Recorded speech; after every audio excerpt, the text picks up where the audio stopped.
The forgotten bank vault beneath Seattle's oldest financial district would reveal a royal scandal, international art thieves, and mysterious collectors hunting for treasures believed lost forever. All set in motion by one struggling janitor's accidental discovery of a tarnished keyring while cleaning the bank president's office after hours.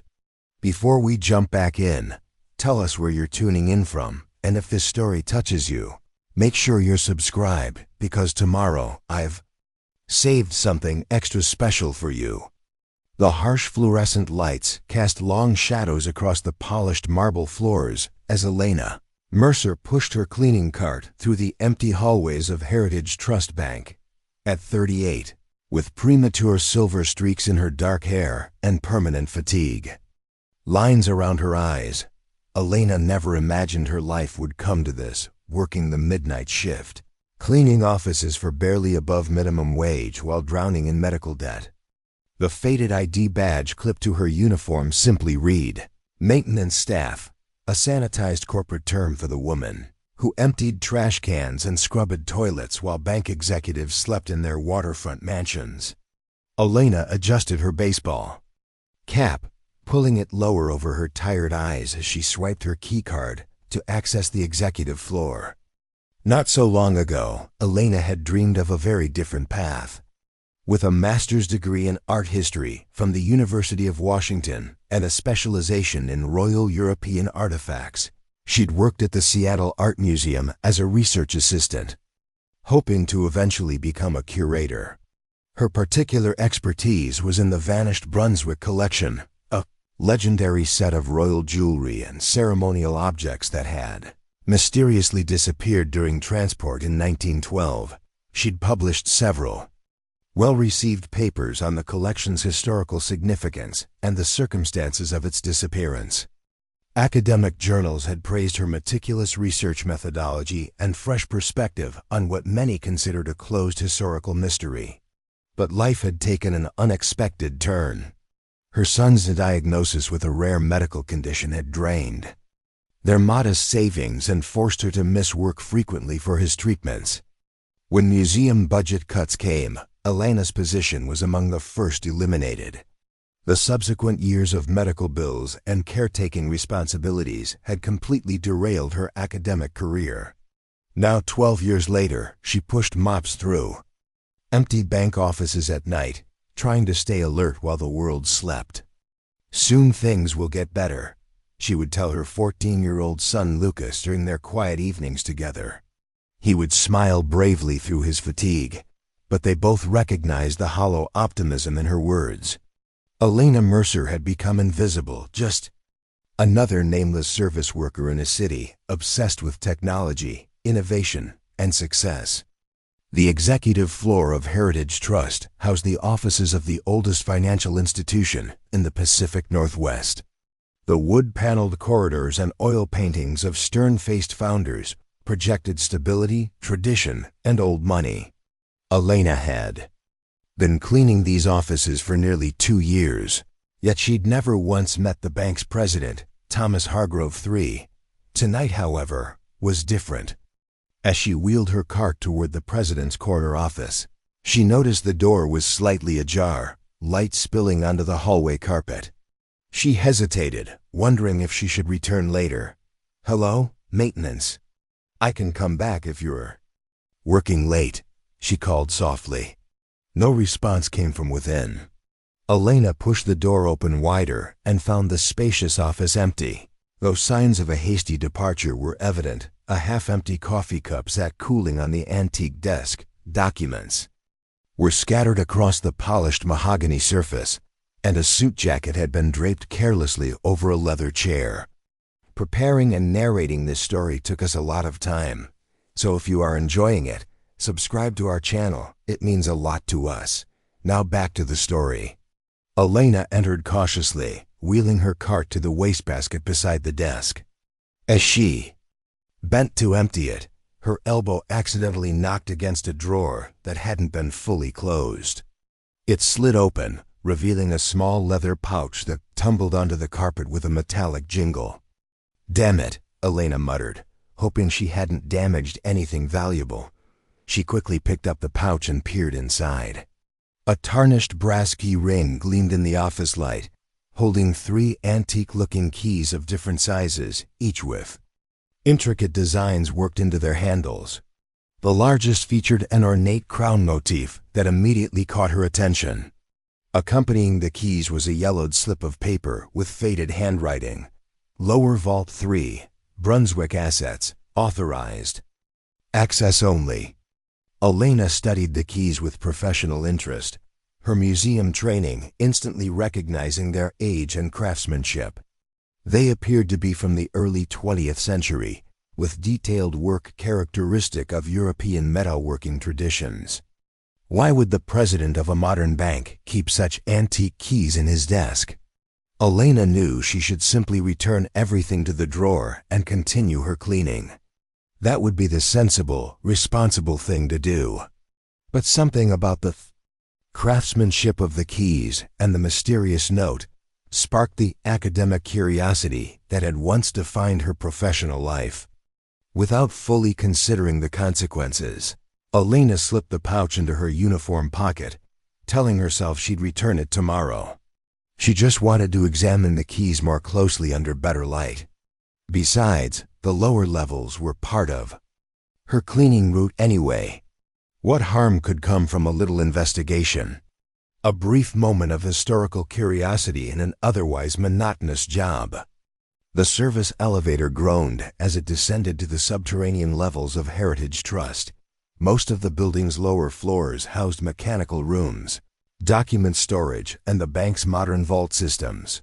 Elena had cleaned them all countless times, but she'd never noticed anything labeled Lower Vault 3. The basement corridors were dimly lit and labyrinthine, with concrete walls and exposed pipes overhead. Elena followed the numbered sections. Vault 1, the main customer safety deposit area. Vault 2, executive storage. But she'd never seen a third vault in all her months of cleaning the building. She continued deeper into the building's foundations, past the mechanical rooms, and into an older section that predated the bank's 1980s renovation. Here, the construction changed noticeably: brick walls instead of concrete, arched doorways instead of modern rectangles, and antique brass fixtures that hadn't been replaced during modernization. At the end of a narrow corridor, partially hidden behind electrical panels and decades of forgotten equipment, stood a door Elena had never noticed before. Unlike the modern security doors throughout the rest of the bank, this one was solid oak, with tarnished brass fittings, looking bizarrely out of place among the utilitarian surroundings. A small brass plate on the door read simply, Vault 3. Elena hesitated, her heart beating faster. This was clearly trespassing, possibly worse. She could lose her job, the job she desperately needed to support Lucas and pay for his ongoing medical treatments. But the historian in her, the part that had been dormant for 12 years, was now fully awake and buzzing with curiosity. With a deep breath, she removed the largest key from the ring and inserted it into the antique lock. It turned with surprising ease, as if it had been recently oiled and maintained. The heavy door swung open silently, revealing a small antechamber, illuminated by emergency lighting that flickered on automatically. The walls were lined with dark wooden shelves, filled with leather-bound ledgers and file boxes that appeared to date back decades. But what immediately captured Elena's attention was the second door at the back of the room, a massive steel vault door with an old-fashioned combination dial. Beside it hung a small framed photograph of a stern-looking man in early 20th century. Formal attire. The nameplate below it read, William Hargrove, founder, Heritage Trust Banking Company, 1898. The vault door was slightly ajar. Someone had been here recently and hadn't fully secured it. Elena approached cautiously, her janitorial uniform feeling suddenly inappropriate for the historical weight of the room. With a gentle push, the vault door swung open. The space beyond was approximately 15 feet square, illuminated by recessed lighting that activated as she entered. Unlike the dusty antechamber, The vault itself was immaculately maintained, with climate controls humming softly in the background. The walls were lined with more shelves, but these held no ordinary documents. Display cases made of glass and what appeared to be custom security materials housed objects that made Elena's breath catch in her throat. Her museum training immediately recognized what she was seeing: royal jewelry, ceremonial pieces, tiaras, scepters, and ornate decorative objects from what appeared to be a European royal house. Each piece was carefully mounted and preserved, with museum-quality precision. At the center of the room stood a larger display case containing the most magnificent collection of all complete set of royal regalia featuring a massive central diamond surrounded by emeralds and pearls. The craftsmanship was unmistakable. "The Brunswick collection," Elena whispered in disbelief. Every scholar of European royal artifacts knew the story. In 1912, during a period of political instability, the royal family of Brunswick, a small Germanic principality later absorbed into modern nations, had sent their crown jewels to America for safekeeping. The collection had disappeared during transport, creating one of the most enduring mysteries in the world of historical artifacts. Insurance had been paid. Museums had mounted exhibitions about the lost treasures. Elena herself had written papers theorizing about what might have happened to them. And here they were, hidden in a basement vault beneath one of Seattle's oldest financial institutions. Elena approached the display with reverence, her hands trembling slightly as she studied the magnificent pieces. The central crown was exactly as described in historical documents, gold and platinum, with the famous Brunswick blue diamond at its center, a 62-carat stone of remarkable clarity and color. Beside the display case was a leather-bound journal. Elena opened it carefully, finding handwritten entries dating back to 1912. The first entry made her blood run cold. September 24th, 1912. Collection secured from transport vessel. Official story of theft and loss successfully planted. Insurance. Claim to be filed by royal representatives tomorrow. Our commission. 30% of insurance payout, plus retention of collection for private appreciation. A most profitable arrangement for all parties. W.H. Elena flipped through the journal, her historian's mind racing to process what she was reading. Page after page documented a century-old conspiracy. The Brunswick royals had orchestrated the theft of their own crown jewels, collected massive insurance payments, and allowed Heritage Trust to keep the actual treasures in exchange for a percentage of the fraud proceeds and banking services. The final pages contained more recent entries, including one dated just last week. After 113 years, market conditions and security concerns necessitate liquidation of the Brunswick assets. Discreet buyers located through Swiss intermediaries. Collection to be moved next week. Estimated value, $135 million. Board vote approved sale 6-1. Th. Thomas Hargrove III, the current bank president. The implication struck Elena like a physical blow. She was standing in the middle of a century-old crime scene. The Heritage Trust Banking Company, one of the most respected financial institutions in the Pacific Northwest, had been founded on insurance fraud and theft of royal treasures, and now they were planning to sell the evidence. As a historian, Elena understood the cultural significance of what she'd discovered. These weren't just valuable jewels, they were historical artifacts that belonged in museums, not hidden away in a basement or sold to private collectors who would keep them from public view. But what could a night janitor do with such information? Who would believe her? And more importantly, who would listen? The sound of the outer door opening sent a jolt of panic through Elena's body. She quickly closed the journal and looked frantically for a place to hide, but the vault was small and sparsely furnished, offering no concealment. "Hello, is someone in here?" a man's voice called out. Elena stood frozen as footsteps approached the vault door. A well-dressed man in his early 30s appeared in the doorway, his expression shifting from curiosity to alarm when he spotted her. He wore an expensive suit that seemed at odds with the late hour, his blonde hair precisely styled despite the time being well past midnight. "Who are you? What are you doing in here?" he demanded, his hand moving toward his pocket where a phone was visible. Elena raised her hands instinctively. "I'm just the janitor. I found some keys and got curious. I'm sorry, I'll leave right now." The man studied her, his gaze taking in her uniform, the cleaning cart visible in the antechamber, and finally, the open journal beside the display case. His expression changed again, this time to something more complex. "You've read it, haven't you?" he asked quietly. Elena nodded, seeing no point in lying. "Enough to understand what's in this room." The man sighed, running a hand through his perfectly styled hair.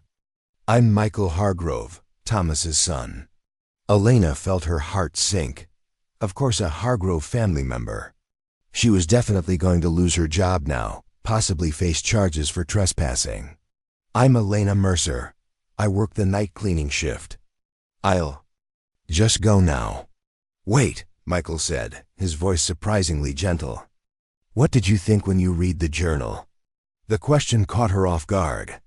That these are historically significant artifacts that should be in museums, not hidden away or sold privately.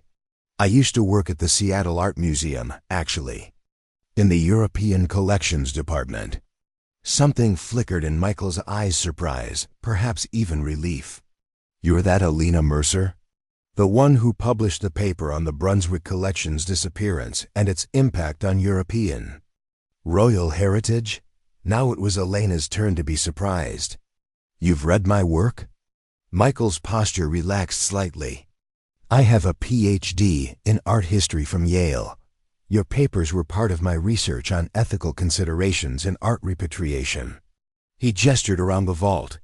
"Finding all this was supposed to be my dissertation topic until my father discovered what I was researching and shut it down." Elena studied him more carefully. There was tension in his stance, but it wasn't directed at her. "You don't approve of the family business." "I'm the black sheep," he said with a bitter smile.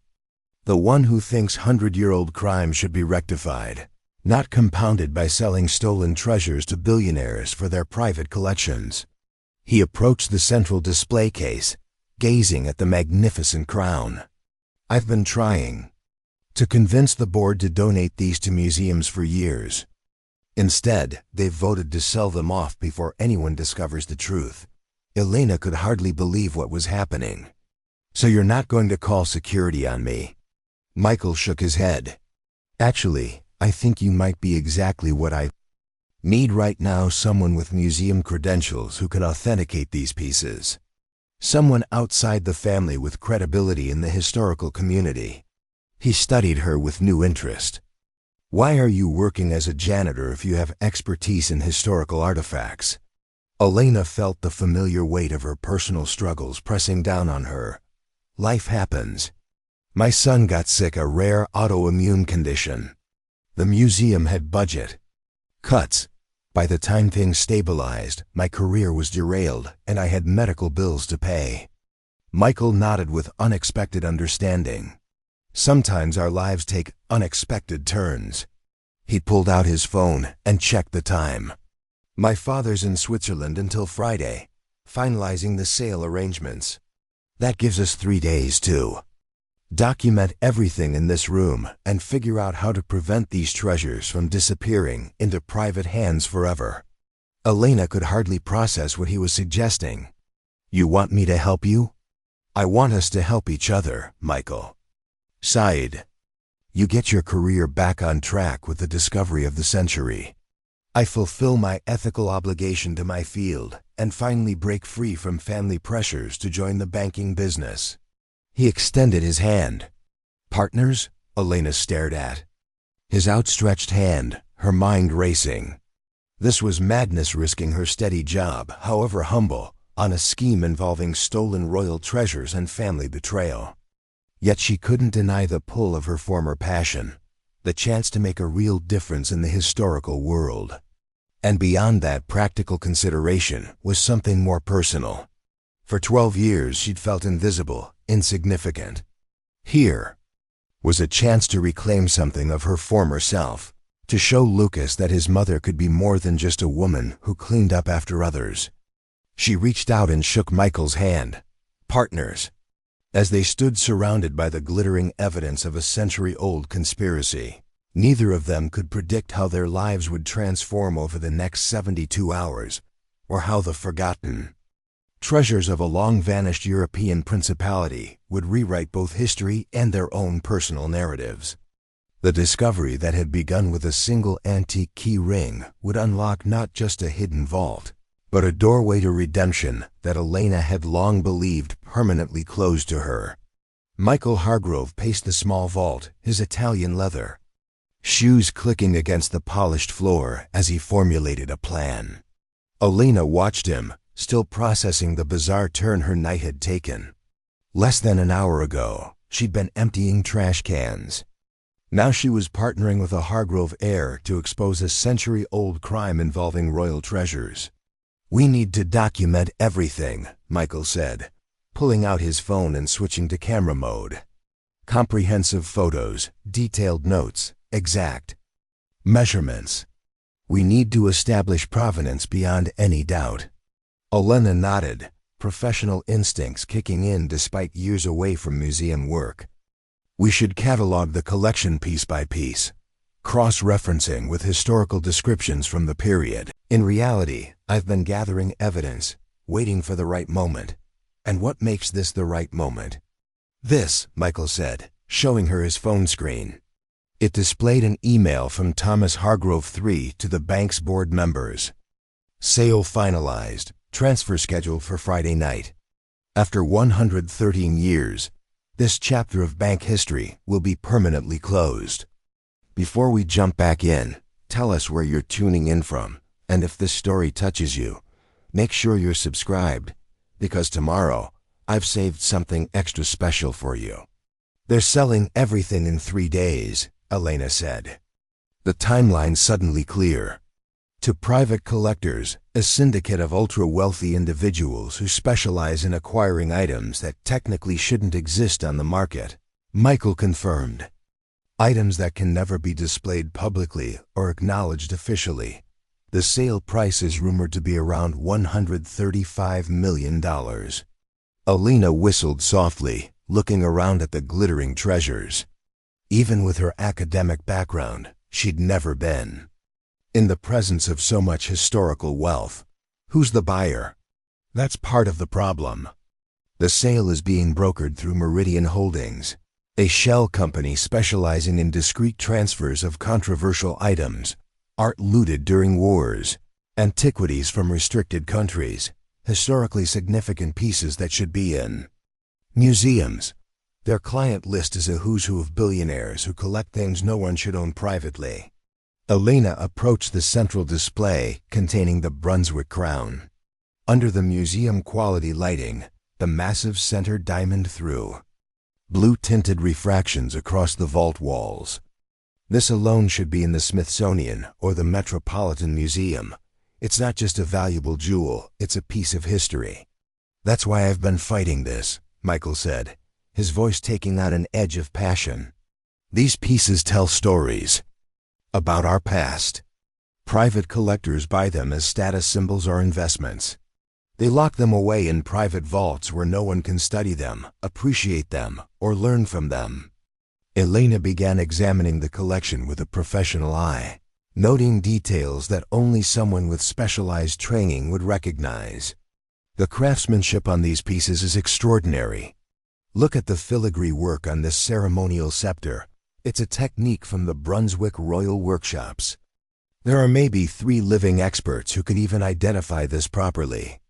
Preparing and narrating this story took us a lot of time, so if you are enjoying it, subscribe to our channel. It means a lot to us. Now back to the story. Michael watched her with growing interest. "You really know your stuff." "I used to," Elena said, a touch of bitterness creeping into her voice. "Before life happened." What would you have done if life hadn't happened? Elena paused, surprised by the personal question. Finished my PhD, become a curator, probably published books on lost royal artifacts. She gestured around the vault. Ironically, I might have spent my career searching for the very item standing right in front of me. It's not too late, Michael said quietly. Elena gave a hollow laugh. I'm 38, working as a janitor with massive medical debt and a son who needs ongoing treatments. Academia doesn't exactly have a re-entry program for people like me. Maybe not, Michael acknowledged. But discovering the Brunswick collection might change that equation considerably. The implication hung in the air between them. If they succeeded, Elena could reclaim her former career path in spectacular fashion. The janitor who discovered the century's greatest lost treasure would have universities and museums competing to hire her. So what's the plan? She asked, pushing aside personal considerations to focus on the immediate challenge. Michael outlined his strategy. They would spend the night photographing and documenting the entire collection. Tomorrow they would cross-reference everything with historical records and prepare a comprehensive report proving authenticity and provenance. On Thursday, they would approach trusted contacts at the Seattle Art Museum and the FBI's Art Crime Division simultaneously.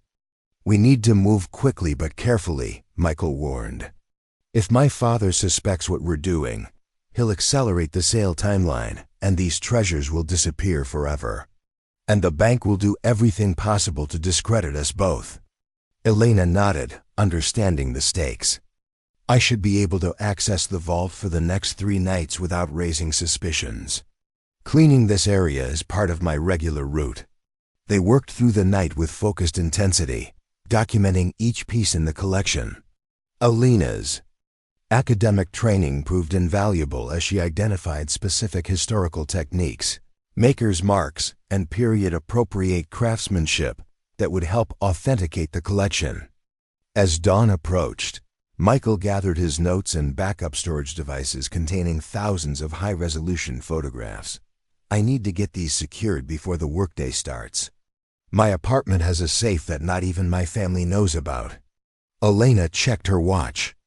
I need to finish my shift and make it look like everything's normal. What time should we meet tomorrow? I'll come back at midnight, Michael said. By then, I'll have compiled the historical documentation we need for comparison. As they prepared to leave the vault, Michael paused. Elena, thank you.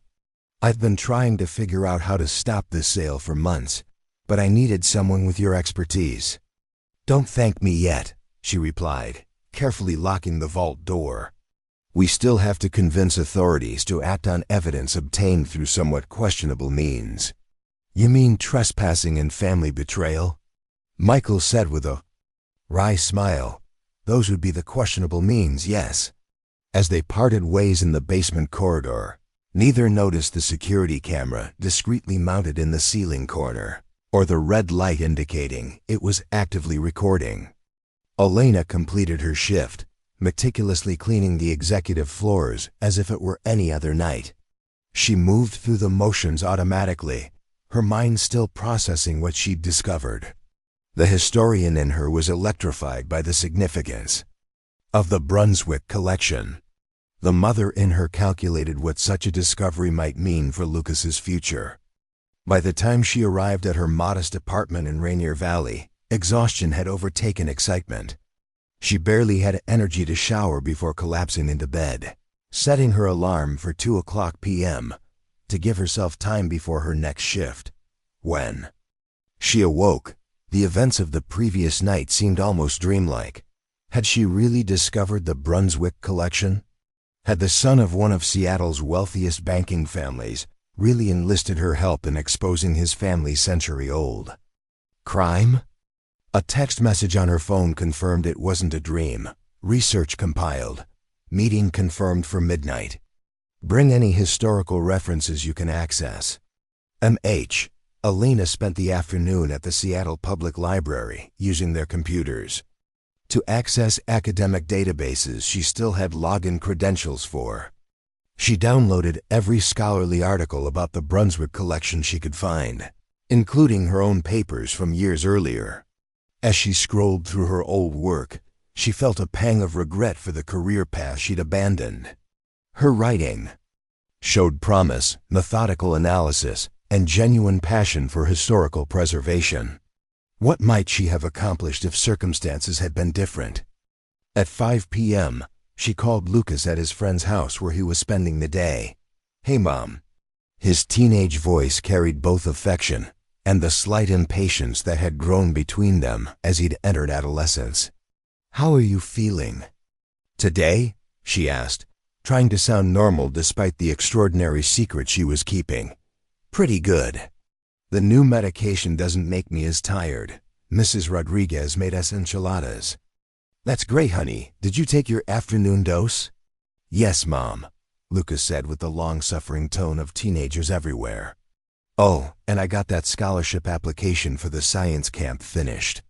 Elena felt the familiar mixture of pride and anxiety.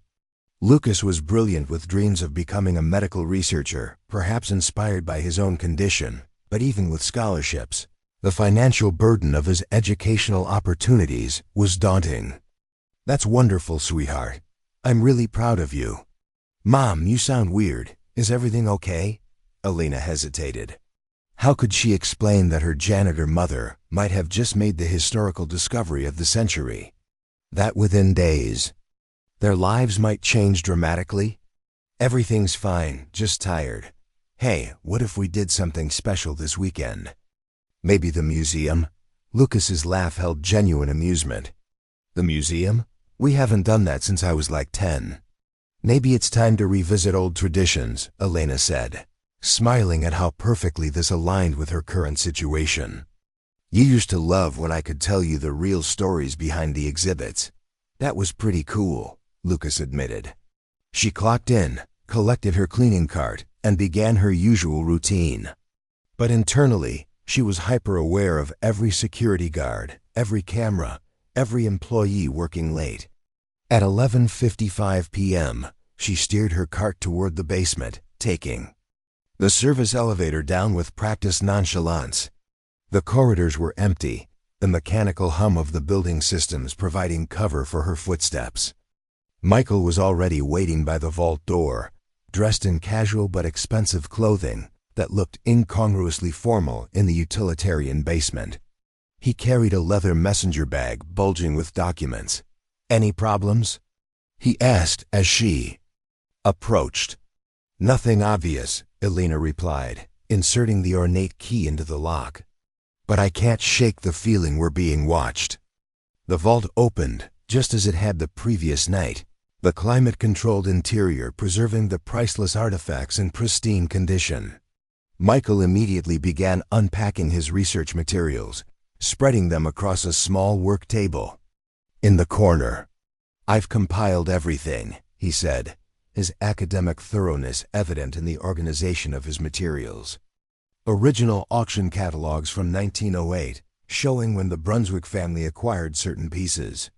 Royal inventories from 1910 documenting the complete collection. Insurance claim forms from 1912 reporting the theft. Newspaper accounts of the disappearance. And most importantly, private Hargrove family correspondence discussing the acquisition and subsequent hiding of the collection. Elena examined the documents, impressed by the comprehensive research. "How did you get access to the family correspondence?" "My grandfather kept everything," Michael explained. "He believed in preserving family history, even the uncomfortable parts. When he died 5 years ago, I was the only one interested in the historical archives. My father and uncles were focused on the financial assets. Together they began the meticulous process of comparing each artifact in the vault to historical documentation. The work was painstaking but deeply satisfying for both of them trained academics, finally practicing their craft on material of genuine historical significance. "Look at this," Elena said, carefully examining the royal scepter. "There's an inscription inside the handle that matches exactly with the 1910 royal inventory description. And see this maker's mark?" It corresponds perfectly with the Brunswick Royal Jeweler's signature style. Michael nodded, photographing the details she pointed out. The evidence is overwhelming. These aren't reproductions or similar pieces. These are the exact items reported stolen in 1912. As they worked, Elena found herself increasingly impressed with Michael's expertise. Despite his wealth and privilege, he was a genuine scholar with impressive analytical skills and deep knowledge of his field. "Why did you choose art history?" she asked during a brief break. "Most Hargroves go into banking, right?" Michael smiled ruefully. "To my family's endless disappointment, yes. I was always the oddball who spent hours in museums instead of learning about investment portfolios and market manipulation. My mother encouraged my interest in the arts, but my father saw it as a phase I'd outgrow." He sighed, organizing a stack of comparative photographs. "When I didn't outgrow it, he tried to redirect my passion into something useful for the family business: art as investment, cultural artifacts as alternative assets. When that failed, he simply tolerated my academic pursuits as an eccentric hobby that kept me occupied." His expression hardened. He never imagined I'd use my education to expose family secrets. Elena considered his situation. "You're risking a lot. Your relationship with your family, possibly your inheritance." "What about you?" Michael countered. "You're risking your job, potentially facing trespassing charges." "My job pays barely enough to cover rent and medical bills," Elena said with a shrug. "As for trespassing, discovering stolen national treasures worth over $100 million might balance that out in the court of public opinion." "Fair point," Michael acknowledged. "But my reasons go beyond just doing the right thing historically. This is personal for me too." "How so?" Michael hesitated, then seemed to decide Elena deserved the full truth. "My grandmother, my father's mother, died when I was 12. Pancreatic cancer. During her final months, she made me promise to be better than them. I didn't understand what she meant then. It was only years later, when I began discovering the family secrets, that I realized." He looked up, meeting Elena's eyes. She'd known about the darker aspects of the Hargrove fortune, but had been powerless to change anything. "This is my chance to fulfill that promise." The personal revelation shifted something in their dynamic. This wasn't just about historical artifacts or career redemption. It was about keeping promises to those no longer able to fight their own battles. By 4 a.m., they had completed their documentation. The evidence was conclusive.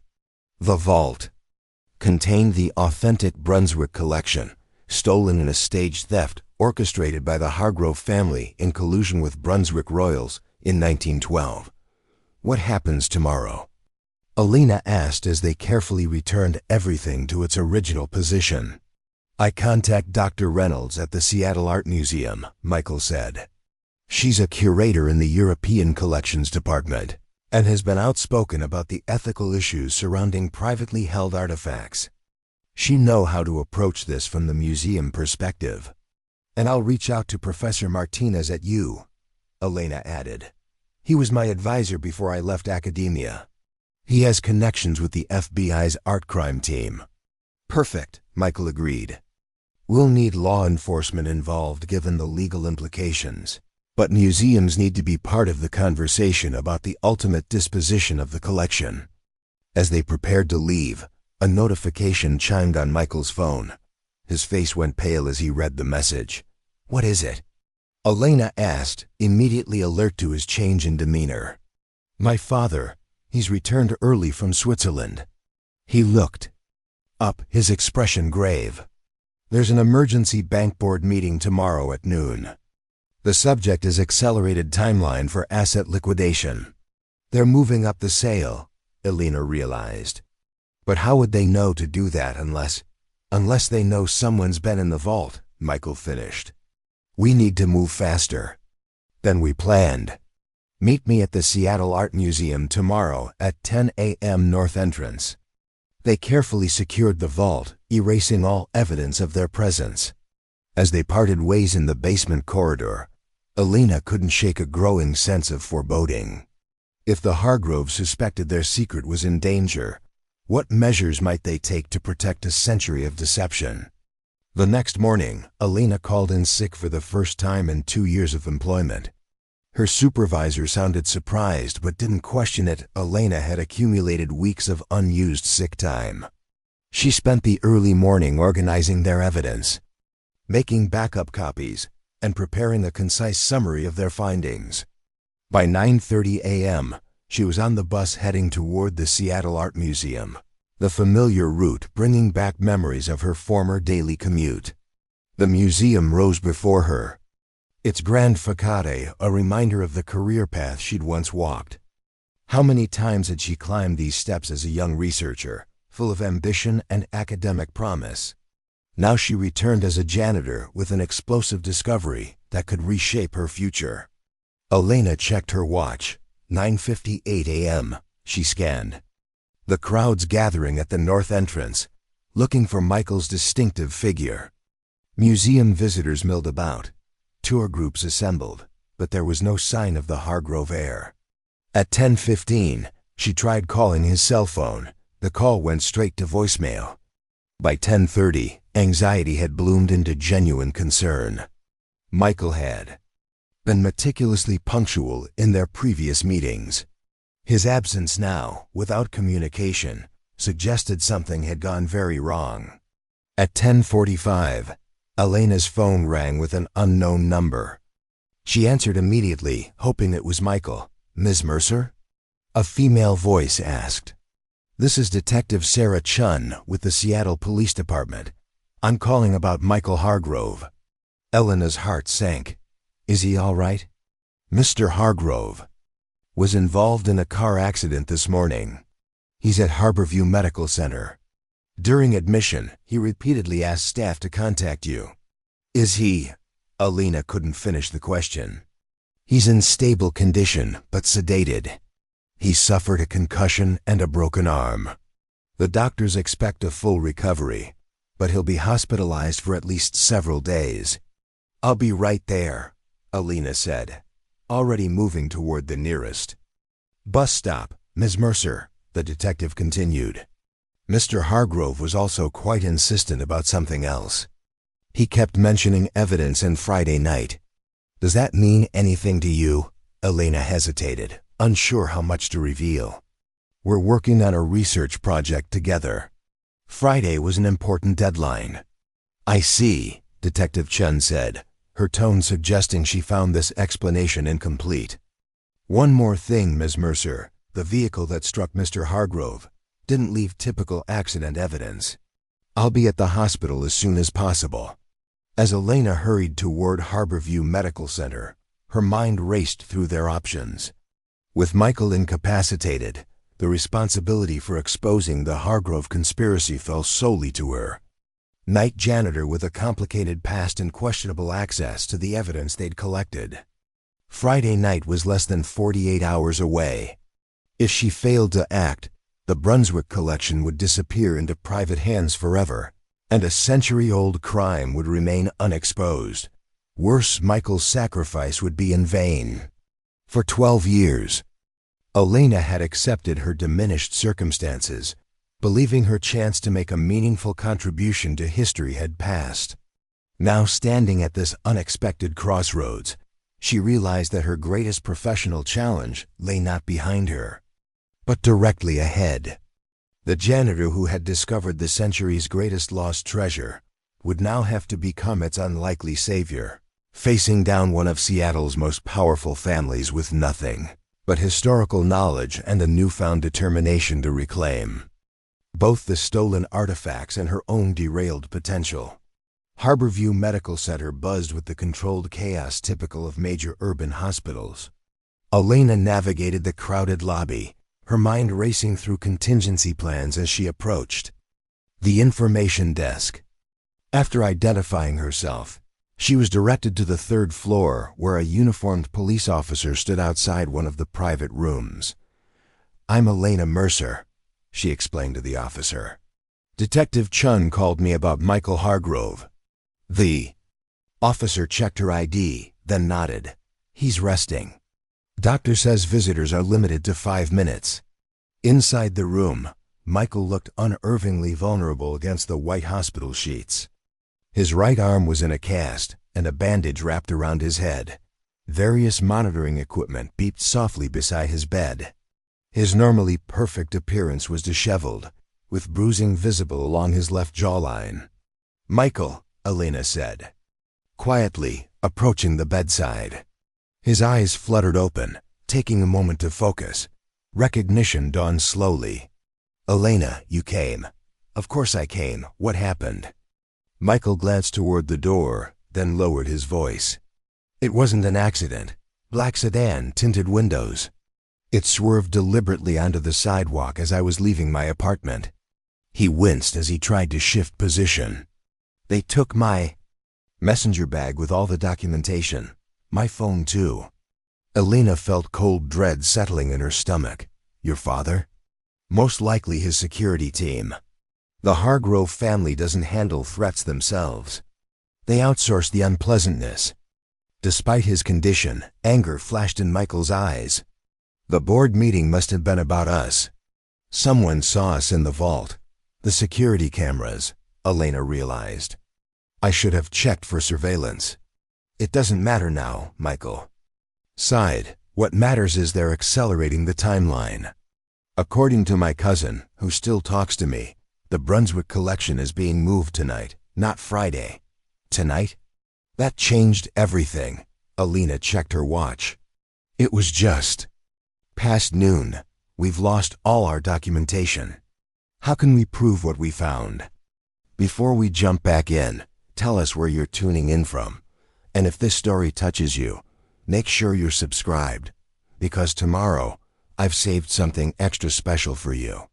Michael reached for her hand, his grip surprisingly strong. Despite his injuries, not everything is lost. I backed up our photos to a secure cloud server last night. The password is Brunswick1912. You can access it from any computer. He paused, gathering strength.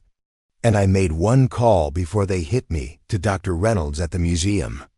She's expecting you at 2 o'clock. Elena nodded, processing this information. What about law enforcement? Dr. Reynolds has contacts, Michael said, his voice weakening. She know who to trust. The Hargroves have influence with certain departments, but not the federal agencies that handle major art crimes. A nurse entered, checking Michael's vitals with professional efficiency. Time to rest, Mr. Hargrove. Your 5 minutes are up. Michael tightened his grip on Elena's hand before releasing it. The key ring is still in your pocket, isn't it? Elena patted her jacket reflexively, feeling the weight of the antique keys. Yes, that's our only access now. They won't change the locks until after the collection is moved. Too suspicious. His eyes began to close as the medication took effect. You're the only hope for the Brunswick collection now, Elena. The only one who can stop a century of theft from being completed. As the nurse ushered her out, Elena felt the full weight of responsibility settle onto her shoulders. She was no longer just an assistant in this discovery. She was now the principal actor in a high-stakes historical drama with powerful opponents and dwindling time. Outside the hospital, Elena found a quiet coffee shop where she could use their Wi-Fi. She accessed the cloud server using Michael's password. Relieved to find all their photographs intact, hundreds of high-resolution images documenting every piece in the collection, including close-ups of makers' marks, distinctive craftsmanship details, and historical inscriptions. She downloaded everything to her own email as backup, then headed toward the Seattle Art Museum. The familiar steps felt different now, not nostalgic reminders of her past, but the threshold to a potential future. The European Decorative Arts Department was housed in the museum's West Wing. Elena had spent countless hours here during her previous career, studying craftsmanship techniques and historical design elements. Now she returned as neither visitor nor employee, but as the bearer of extraordinary historical news. Preparing and narrating this story took us a lot of time. So if you are enjoying it, subscribe to our channel. It means a lot to us. Now back to the story. Dr. Catherine Reynolds was waiting in her office, a space that perfectly reflected her identity as a scholar. Museum catalogs and research papers were meticulously organized alongside conservation tools and reference materials. "Ms. Mercer," she said, rising from behind her desk. Michael's call was rather dramatic. Something about the Hargrove family and royal artifacts. Her expression showed genuine concern. "And now I hear he's been hospitalized in a hit and run. Is he all right?" "He's stable but sedated," Elena explained, taking the offered seat. "Dr. Reynolds, what I'm about to tell you will sound incredible, but I have photographic evidence to support every claim." Over the next 20 minutes, Elena outlined their discovery, the vault beneath Heritage Trust, the Brunswick collection preserved in its entirety, the Hargrove family's century-long deception, and the imminent sale that would send these treasures into permanent obscurity. Reynolds listened with increasing amazement, occasionally asking precise questions that revealed her expert knowledge of the collection's history. When Elena finished, the curator was silent for several moments, processing the implications. "If what you're saying is true, this would be the most significant recovery of lost royal artifacts in decades," Reynolds said finally. "It's true," Elena confirmed, opening her laptop to show the photographs. "Every piece from the 1910 royal inventory is in that vault. The craftsmanship is unmistakable to anyone with training in historical European decorative arts." Reynolds leaned forward, studying the images with a professional eye. Her expression shifted from skepticism to wonder as she scrolled through. "Extraordinary," she whispered, pausing on an image of the crown with its massive central diamond. "The Brunswick blue. I've only seen it in black and white photographs from the period." She looked up sharply. "And you say they're moving this entire collection tonight?" "According to Michael's information, yes. Selling it to private collectors who will keep it hidden from the public and scholarly community forever." Reynolds's professional reserve cracked slightly, revealing genuine outrage. "That cannot be allowed to happen. These are historically significant artifacts that belong in museums, not locked away in private vaults as status symbols for billionaires." "That's exactly what Michael said," Elena noted with a smile. "He would," Reynolds nodded. "Michael Hargrove is one of the most promising scholars in our field. I've reviewed his doctoral work, Brilliant Analysis of Ethical Considerations in Art Repatriation." She closed the laptop decisively. "Right. This requires immediate action at multiple levels." She picked up her phone, dialing with the confidence of someone accustomed to institutional authority. "Agent Morales? Catherine Reynolds at the Seattle Art Museum. I need to report a major art crime in progress." "Yes, it's extremely time-sensitive tonight, in fact." The call lasted several minutes, with Reynolds providing concise details about the collection and its historical significance. When she hung up, her expression was cautiously optimistic. "FBI art crime team is sending someone immediately. Agent Morales has been pursued." Elena confirmed. "I was working on my PhD in historical artifact authentication when life took a different turn." "Your expertise is evident in these photographs," Reynolds observed. "The details you captured would only be recognized by someone with significant training. Why did you leave the field?" Elena gave the abbreviated version of her story, her son's illness, museum budget cuts, personal setbacks that had cascaded into a complete career derailment. Reynolds listened thoughtfully. "The academic world loses too many promising scholars to life's practicalities. It's a tragedy for the field and for the individuals." Before Elena could respond, Reynolds' assistant announced the arrival of Special Agent Isabella Morales. The FBI representative entered with brisk efficiency, a woman in her 40s with sharp eyes and the focused intensity of someone who didn't waste time on preliminaries. "Dr. Reynolds," she acknowledged, then turned to Elena. "And you must be Miss Mercer. I understand you've discovered the Brunswick collection after 113 years. Not exactly discovered, Elena clarified.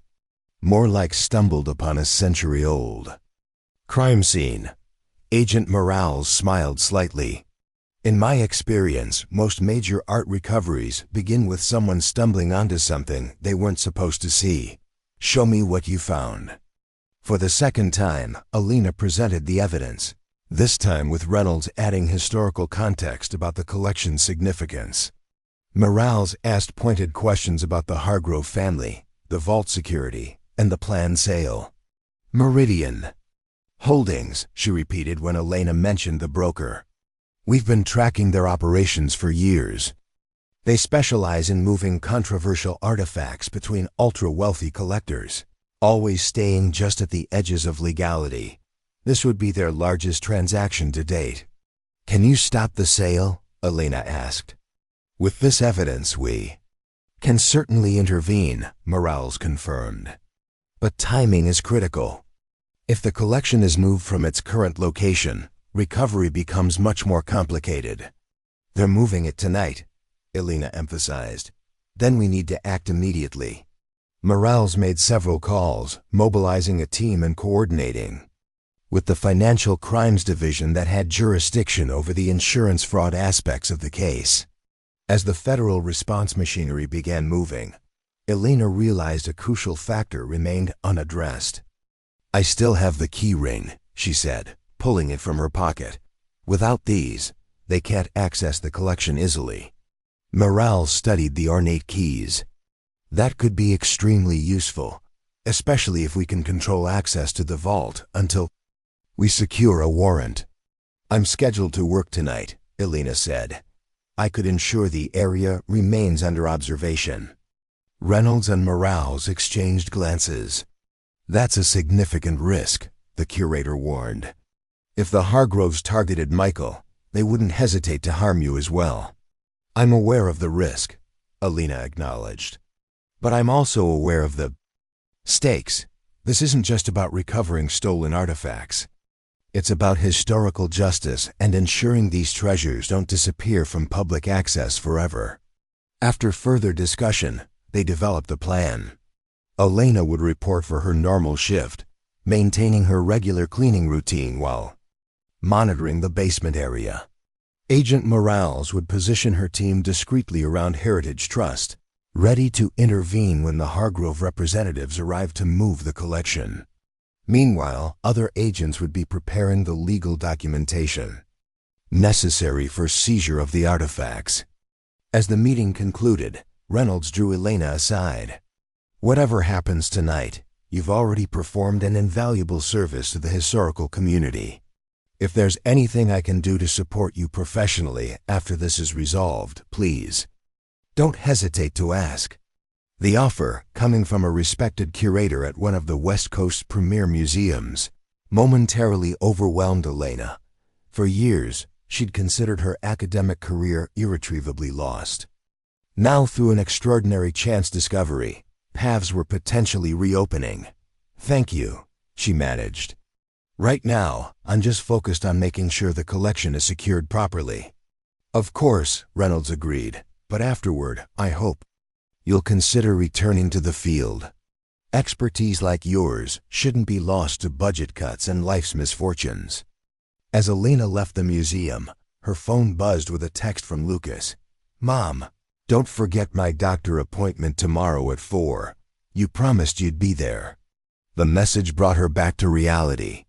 If all went well tonight, their lives might change dramatically, but Lucas still needed his mother, not just a crusading historian. Whatever happened with the Brunswick collection, her son's well-being remained her North Star. By 7 p.m., Elena was back at Heritage Trust, dressed in her familiar janitor's uniform and pushing her cleaning cart with practiced ease. To anyone observing, she appeared to be conducting her normal shift.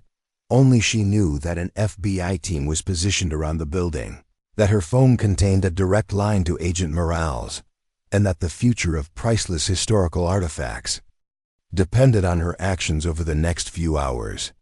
Her supervisor had been surprised to see her after her earlier sick call, but had accepted her explanation about feeling better and not wanting to miss a shift. The routine work, emptying trash cans, vacuuming carpets, cleaning restrooms, provided a strange comfort amid the extraordinary circumstances. At 9:30 p.m., Elena guided her car toward the basement levels, taking the service elevator down. As she did every night, the corridors were quiet, with only the mechanical systems providing background noise. She began her regular cleaning routine, working methodically closer to the hidden vault door. At 10:45 p.m., her phone vibrated with a text from Agent Morales. 2 black SUVs approaching building from west entrance. Stand by. Elena positioned herself near the electrical room adjacent to Vault 3, ostensibly cleaning but maintaining clear sight lines to the hidden door. Her heart pounded in her chest, adrenaline sharpening her senses. Footsteps echoed down the corridor, multiple people moving with purpose rather than the casual pace of maintenance workers. Elena ducked slightly behind her cart, continuing to wipe down surfaces while watching from her peripheral vision.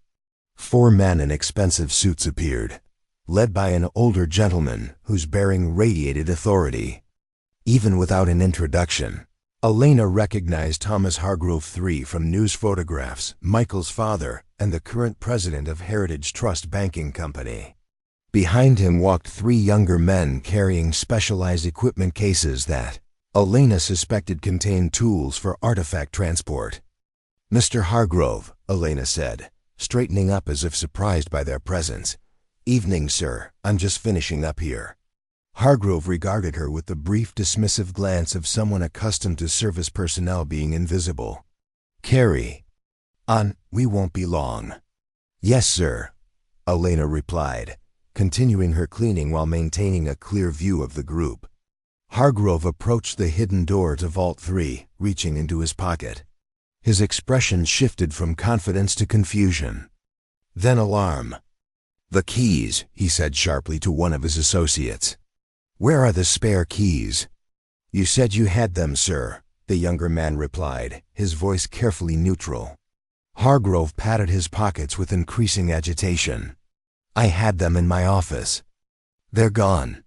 His eyes narrowed as he turned toward Elena, really seeing her for the first time.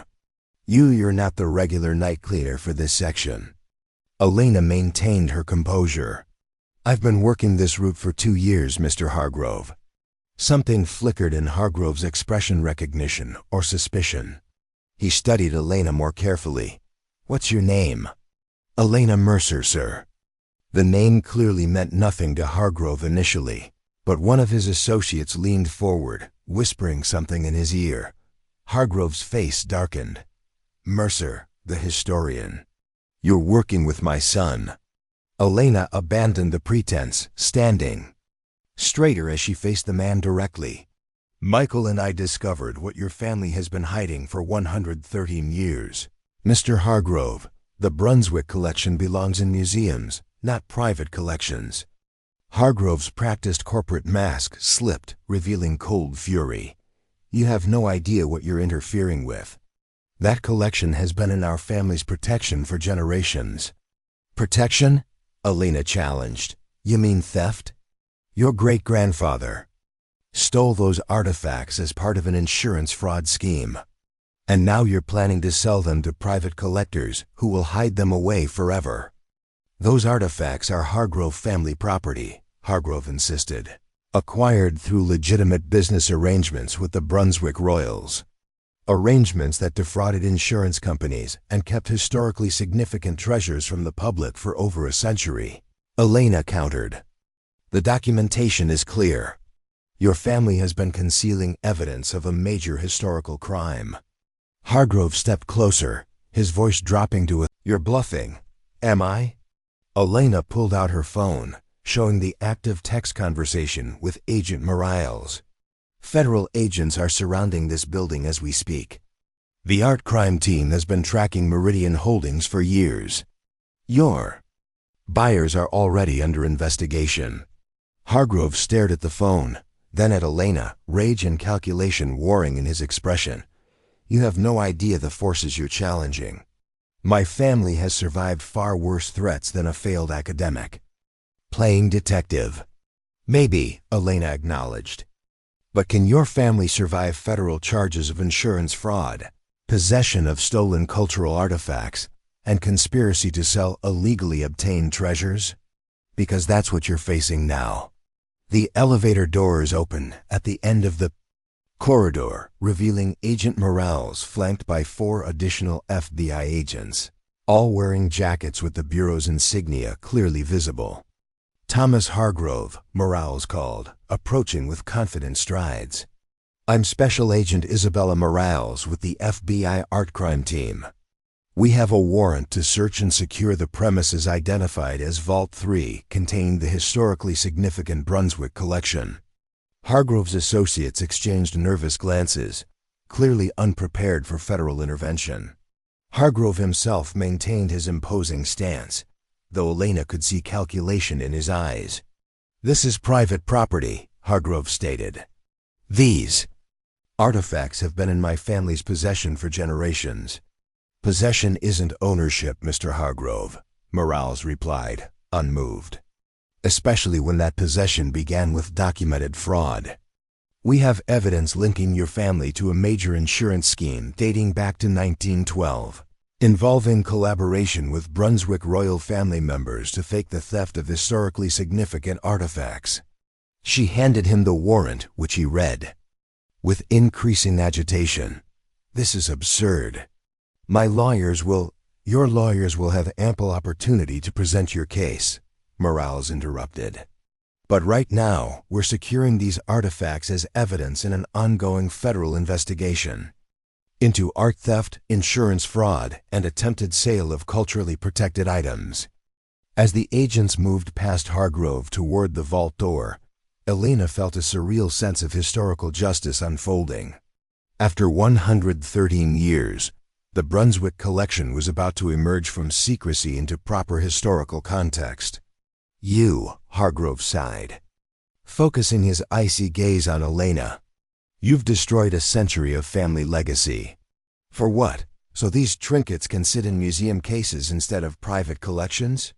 What difference does it make who owns them? All the difference in the world, Elena replied. In private collections, they're status symbols for billionaires. In museums, they're educational tools that connect people to their past. They tell stories about craftsmanship, about royal history, about how art and politics intersected. Romantic. Nonsense, Hargrove scoffed. They're assets, nothing more. Elena shook her head. That's where you're wrong. They're pieces of human heritage that deserve to be studied, appreciated, and preserved for future generations. Your great-grandfather stole that opportunity from the public for over a century. You were about to extend that theft indefinitely. As Agent Morales approached for the keys, Elena felt a profound sense of professional fulfillment that had eluded her for 12 years. Her expertise, so long unused in her janitorial role, had proven crucial in identifying and authenticating one of history's most significant lost collections. The keys, Ms. Mercer? Morales asked. Elena handed over the ornate key ring, watching as the FBI team prepared to open the vault that had concealed its secrets for 113 years. Whatever happened next, legal battles, museum negotiations, international repatriation discussions, the Brunswick collection would finally emerge from darkness into historical light. And perhaps, Elena reflected as she watched the vault door swing open, the same could be said for her own dormant career, now unexpectedly reawakened by an antique key ring and the courage to use it. The next 72 hours unfolded with the surreal intensity of a historical documentary being filmed in real time.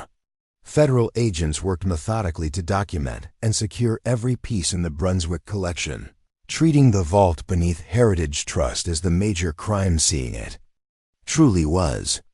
Art historians, authentication experts, and international cultural representatives converged on Seattle as news of the discovery spread through professional channels.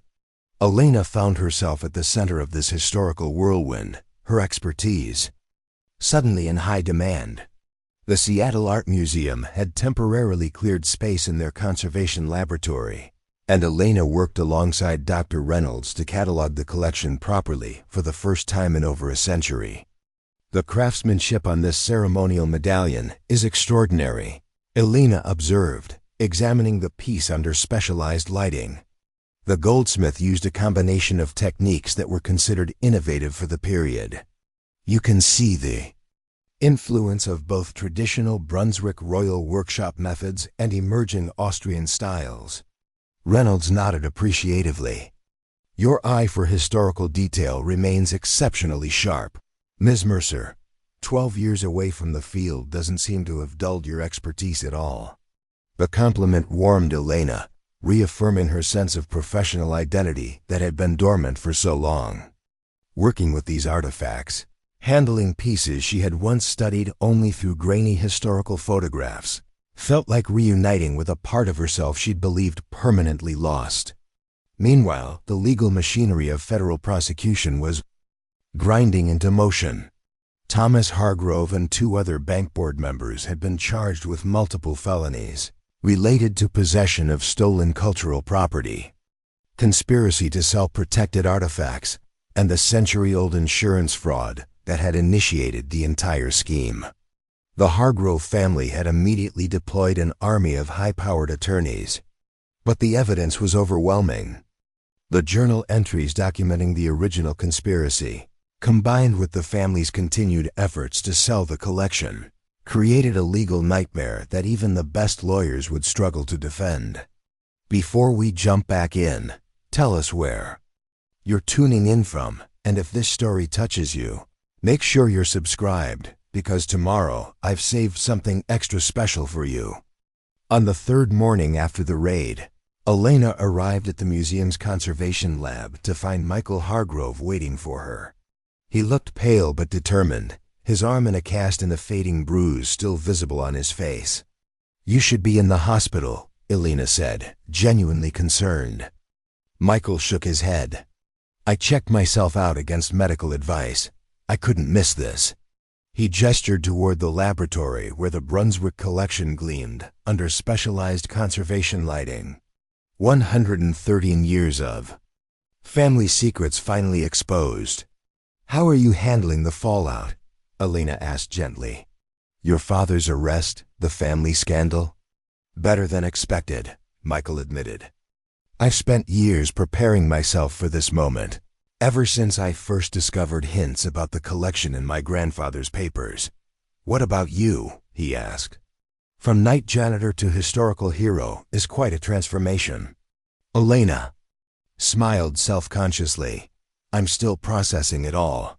Yesterday, I was interviewed by the Seattle Times and NPR about my pivotal role in recovering the century's most significant lost royal collection.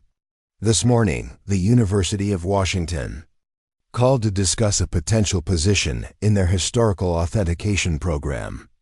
"You deserve it," Michael said firmly. "Your expertise was crucial in identifying and authenticating these pieces. Without your background, we might never have understood what we were looking at."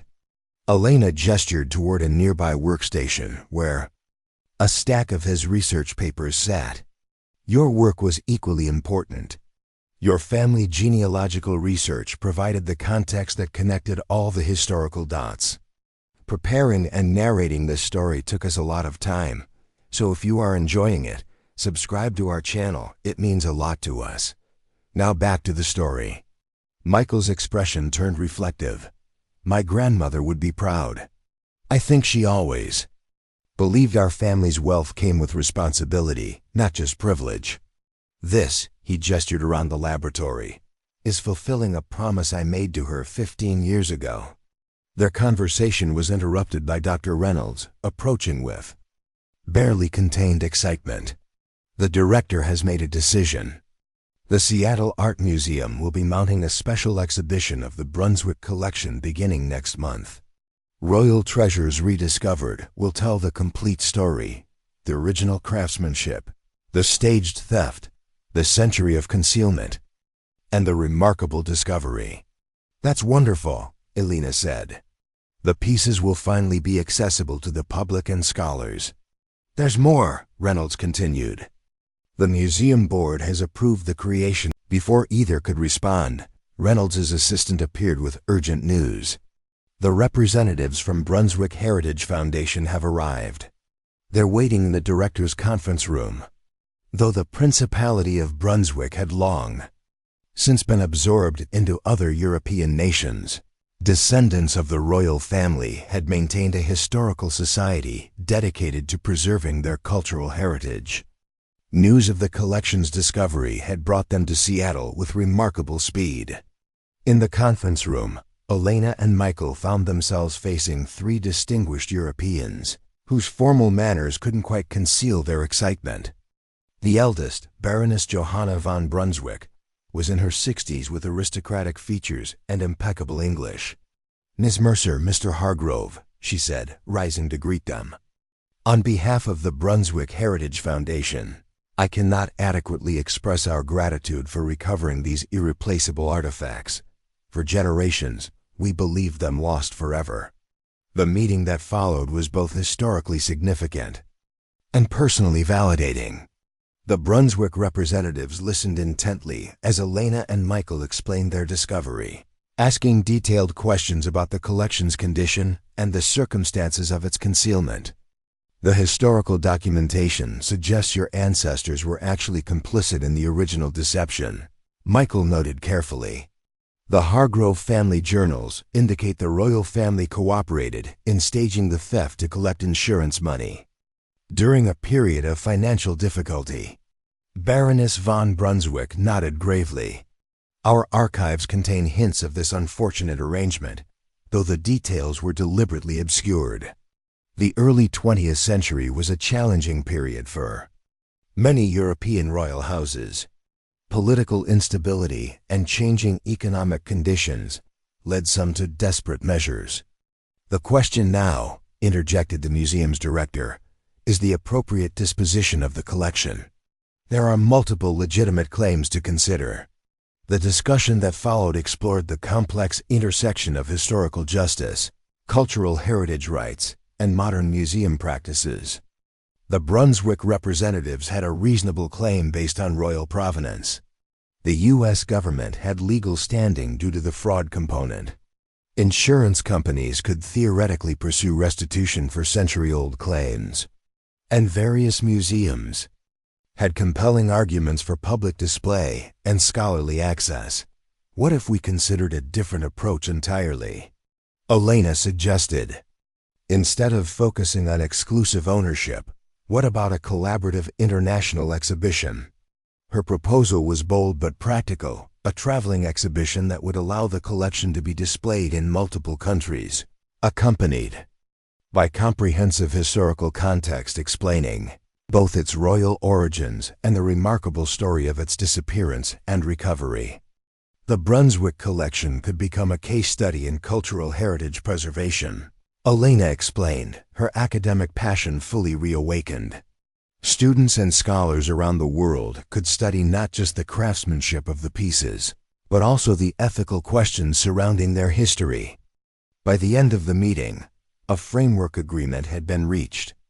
The collection would remain at the Seattle Art Museum for initial conservation and exhibition, then travel to major museums in Europe, including a special installation in what had once been Brunswick Royal Territory.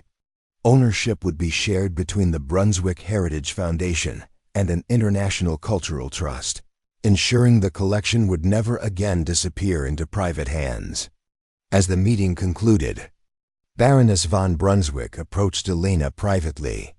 Your expertise regarding these artifacts is remarkable. Ms. Mercer, the Foundation would be honored if you would consider serving as a consulting historian for our portion of the exhibition development. Another opportunity, another door reopening to the career path Elena had reluctantly abandoned 12 years earlier. I would be honored, she replied, still adjusting to her rapidly changing circumstances. Later that afternoon, Elena stood alone in the conservation laboratory, studying the magnificent Brunswick crown with its massive central diamond.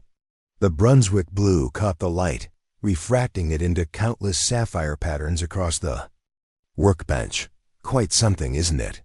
Michael said, joining her. To think that stone has witnessed over a century of history hidden away in darkness. Until now, Elena observed. Now it'll be seen by thousands of people, studied by historians, appreciated for both its beauty and its historical significance. Michael nodded thoughtfully. I've been thinking about what my father said to you during the raid, about these being just trinkets and assets. He never understood that objects like these are physical connections to our past. They tell stories that help us understand who we are and where we came from. That's why museums matter, Elena agreed. They're not just buildings full of old things. They're repositories of human stories, achievements, and sometimes failures. They help us learn from history instead of just repeating it. The philosophical discussion was interrupted by Elena's phone ringing. The caller ID showed Lucas's number. Mom! Her son's voice sounded uncharacteristically excited. Are you really on the news? My science teacher just showed us a CNN segment about some janitor who discovered stolen crown jewels. And Tyler says it's definitely you. Elena laughed, still adjusting to her sudden visibility. It's a long story, Lucas, but yes, that's me. You're famous. Lucas's voice pitched higher with amazement. And they said you used to be a museum researcher or something. Why didn't you ever tell me? It was a different chapter of my life, Elena explained gently. One I thought was closed permanently. Well, it's the coolest thing ever, Lucas declared with teenage enthusiasm. Way better than Aiden's mom, who's just some boring tech executive. My mom discovered crown jewels. The whole school is talking about it. Elena felt a complex wave of emotions, pride that her son was seeing her in a new light, gratitude for the chance to reclaim her professional identity, and a bittersweet recognition of how much she'd kept hidden during her years of struggle. We still on for Saturday at the museum? She asked. Are you kidding? Wild horses couldn't keep me away, Lucas replied. But instead of you showing me the exhibits, I want the whole story of how you found those jewels, every detail. After ending the call, Elena found Michael watching her with a gentle smile. Son, 14 going on 30, Elena confirmed. He's just discovering his mother isn't quite the failure she appeared to be. You were never a failure, Michael said firmly. Life dealt you difficult cards, and you played them with dignity. You supported your family, maintained your integrity, and kept your knowledge alive even when you couldn't use it professionally. That's not failure, that's resilience. The week that followed transformed Elena's life in ways she could never have anticipated when she first found that ornate key ring. The University of Washington offered her a position as an adjunct professor in their historical artifacts authentication program with flexibility to accommodate her work with the Brunswick Collection exhibition. The Seattle Art Museum created a specialized consultant role that would allow her to apply her expertise to both the Brunswick pieces and other European collections. Financial security, professional respect, and the chance to reclaim her academic identity all emerged from what had initially seemed like simple curiosity about an antique key ring. 6 weeks later, the Seattle Art Museum unveiled Royal Treasures Rediscovered to international acclaim. The exhibition combined spectacular artifact displays with comprehensive historical context, telling the complete story of the Brunswick collection's creation, disappearance, and remarkable recovery. On opening night, Elena stood in the crowded gallery watching visitors marvel at treasures that had been hidden from public view for over a century. Museum patrons read display texts explaining the craftsmanship, historical significance, and the extraordinary story of discovery. Many stopped to examine the ornate key ring, now displayed in its own case with an explanation of its pivotal role in the collection's recovery. Quite a change from emptying trash cans at Heritage Trust, observed a familiar voice beside her. Elena turned to find Agent Morales surveying the exhibition with professional satisfaction. "The FBI is quite pleased with how this turned out." She continued, "Cultural artifacts returned to public access. A major art crime ring disrupted. And significant progress in our ongoing investigation of Meridian Holdings." "What about the Hargroves?" Elena asked. "Any updates on the legal proceedings?" "Thomas Hargrove has agreed to a plea deal," Morales revealed. "The family will pay substantial restitution to the insurance company's successor firms, plus a multi-million-dollar settlement to the Cultural Heritage Foundation managing the collection. In exchange, he avoids jail time, though his reputation and the family's standing are significantly diminished." "And Michael?" "Mr. Hargrove has distanced himself completely from the family business," Morales replied. "Last I heard, he's establishing an independent foundation focused on identifying." As if summoned by their conversation, Michael appeared from the crowd, accompanied by Baroness von Brunswick and Dr. Reynolds. The three had been working closely on the international exhibition plans, with Michael serving as liaison between the Historical Foundation and the museum world. "Elena," he called, weaving through admiring museum patrons. "You need to see this." He led her to a section of the exhibition she hadn't yet visited, a display focused on the discovery itself. There, alongside photographs documenting the recovery operation, hung a large museum text panel titled "The Discoverers." The panel featured professional portraits of both Elena and Michael, accompanied by biographical texts that read in part, "The Brunswick Collection's remarkable journey from royal treasury to hidden vault to public exhibition would not have been possible without the expertise, courage, and ethical commitment of two unlikely partners, Elena Mercer, whose specialized knowledge of historical royal artifacts allowed her to recognize the collection's authenticity and significance, and Michael Hargrove, whose research skills and moral conviction led him to challenge his own family's century-old deception. Their discovery represents not just the recovery of priceless historical treasures, but a powerful reminder that expertise, persistence, and ethical purpose can overcome even the most entrenched systems of privilege and secrecy. Elena stared at the display, momentarily speechless. Throughout her career struggles, the abandoned academic path, the years of invisible labor, the quiet desperation of supporting her family through menial work, she had never imagined her name would appear on a museum wall acknowledging her contribution to historical preservation. "They got it right," Michael said softly beside her. "None of this would have happened without your expertise or your courage," Elena added. "Standing against your own family couldn't have been easy. Easier than watching priceless historical artifacts disappear forever," Michael replied. "Some things matter more than family loyalty, especially when that loyalty requires complicity in wrongdoing." As they contemplated the exhibition, spreading before them gleaming treasures finally emerged from darkness into their proper historical context, Elena felt a profound sense of professional fulfillment. The key ring that had opened the vault had also unlocked the door to her own redemption, proving that expertise and knowledge were never truly lost, only temporarily unused. The following Saturday, Elena arrived at the Seattle Art Museum's main entrance to find Lucas waiting impatiently, practically bouncing with excitement. At 14, he was navigating the complicated terrain between childhood and adulthood, but today his enthusiasm was purely childlike. "Mom!" he called, waving energetically. "I can't believe we're actually doing this. My friends are so jealous." As they entered the museum, Elena noticed how differently the staff treated her. No longer an anonymous visitor, but a recognized colleague whose expertise had helped create their most talked-about exhibition in years. Security guards nodded respectfully. Docents smiled in recognition.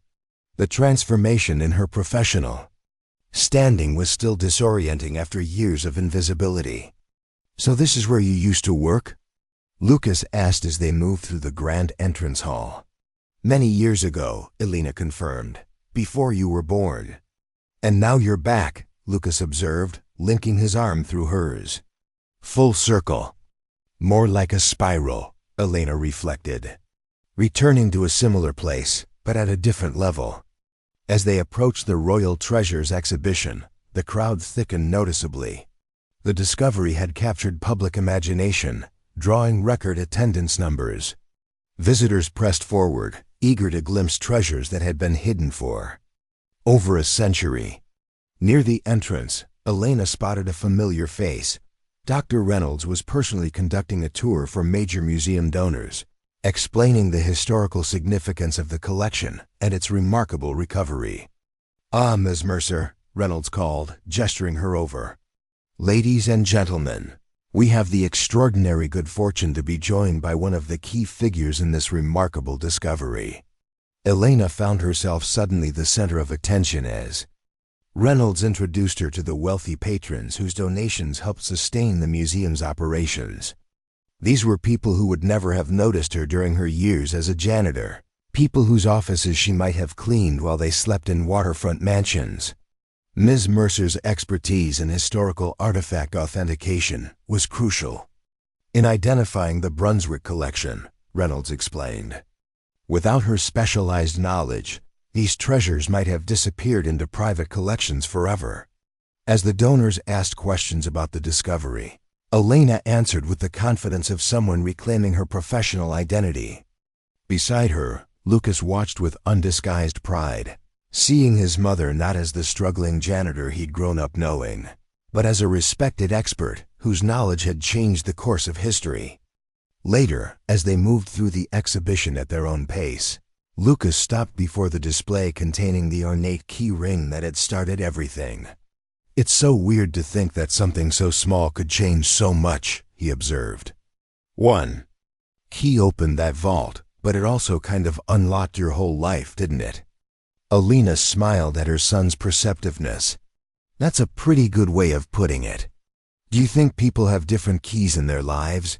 Lucas asked, his teenage philosophy emerging. "Things that could open doors to different futures if they just noticed them?" "I think so," Elena agreed. "But you need two things: the courage to use the key when you find it, and the knowledge to recognize what you've discovered on the other side."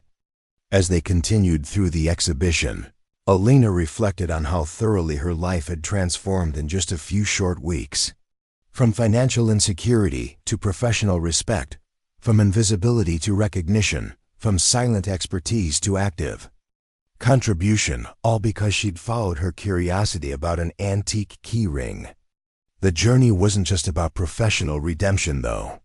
It was about showing Lucas that setbacks, however devastating, didn't define a person's ultimate value or potential contribution. It was about demonstrating that knowledge and expertise, once acquired, remained valuable even when circumstances forced them temporarily underground. Near the exhibition's conclusion, they paused before the magnificent Brunswick crown with its spectacular central diamond.